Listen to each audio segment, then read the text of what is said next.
seen with online video over the last 3 years is it's grown 259%. Absolutely colossal growth that's been enabled by all of the usual online factors that we know about. Broadband speeds increasing, price of broadband falling through the floor, production standards going up, and people just generally engaging more with short form content. We are seeing long form growing as well, but not nearly at the same rate. It's a huge opportunity. And it feels like 2011 has been so far a year of video.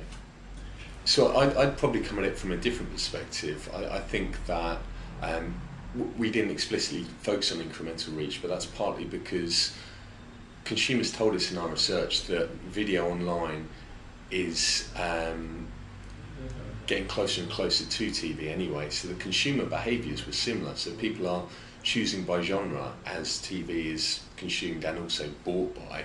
Ultimately, we probably need to see short form being bought by genre as well.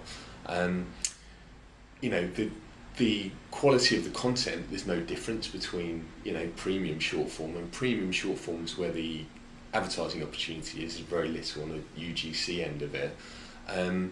We're slowly starting to see that the brand building element that can happen in online is emerging over time, and so I guess for me it's difficult to position it just as around incremental reach. There are studies out there that have shown this incremental reach, and I know that obviously that's really important to advertisers, but it's important to think about online from a slightly different perspective, which is that it's not just about numbers, it's about the brand uplift that you'll see through exposure to your brands and the eyeballs that you get in the online space.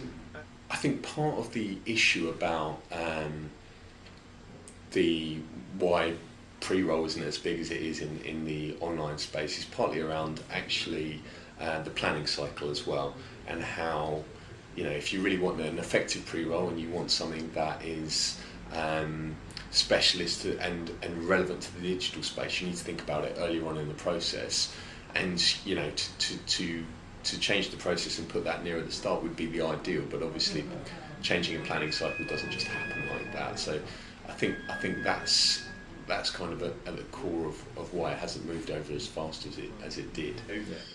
What we saw in our research was that we explored short form video consumption across PCs, laptops, tablets, mobile, handheld Wi-Fi, and what we found was there was a very different context across each. So for PC, it was about searching out for content. So I want to watch this, I'm going to go and find it. Laptop was a more relaxed approach. So while I'm browsing naturally, I may click on video content. For mobile, it was more about consuming at the start and the end of the day, which mirrors mobile web consumption, which is also still skewing slightly towards the start and the end of the day. The really important, and tablets actually mirrored laptops, but the really important finding and insight that we got out of it was that while those contexts were different and the audiences were slightly different, ultimately it comes back to genre being absolutely critical. So you had news, you had sport, TV and film clips as being the strongest genres in terms of reach across all of those platforms. And that's really indicative of where the opportunity is now.